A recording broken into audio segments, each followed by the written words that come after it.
भातन में हम खोजत खोजत हारी गए।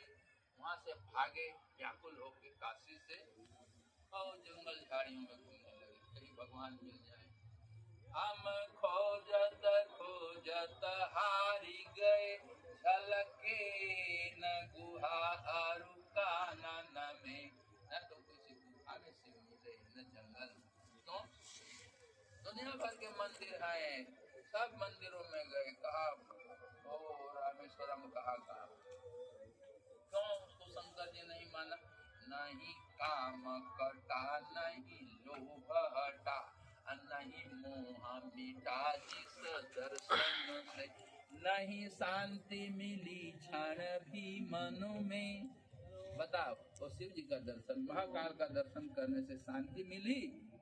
नहीं शांति मिली क्षण भी, एक क्षण भी मन में। तब कैसे कहूँ शिव शंभु से, तब कैसे कहूँ शिव शंभु से। तो ये कथा कहानी सुनने से आज तक किसी के मन से राग नहीं मिटा, लोभ नहीं हटा, मोह नहीं हटा, तो यह सत्संग नहीं है।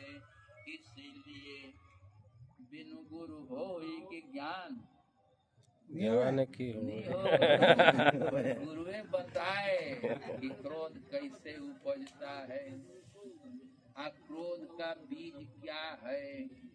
अब क्रोध उत्पन्न होता है तो किस खाद पानी से वो बढ़ता है, अब बढ़ कर के कैसे कैसे डार पात फैलाता है, उसमें कैसे फूल लगते हैं, अब कौन से जहर का फल फलता है, जिस फल को चख करके आदमी इस प्रकार के दुख में पड़ जाता है कि दुख में पड़े हुए भी उसे दुख की प्रतीति ऐसे ही नहीं होती जैसे कुत्ता हड्डी को चबा चबा के खाता है और समझता है कि इसी से रस निकल रहा है, छिला जाता है उसी का जबड़ा, अब समझता है कि ये हड्डी से रस मिल रहा है।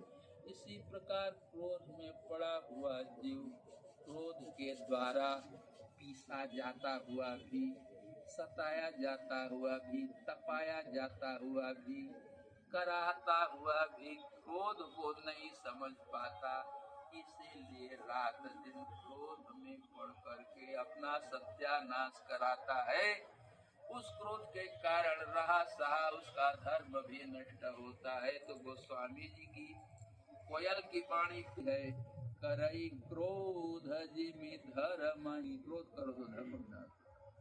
अब जब धर्म ही नहीं रहा, अधर्म ही बच गया, अधर्म ही बढ़ गया, तो अब उसको कीट की पतंग के गंदे नाली के कीड़े की योनि से कौन बचा सकेगा? एक कथाकार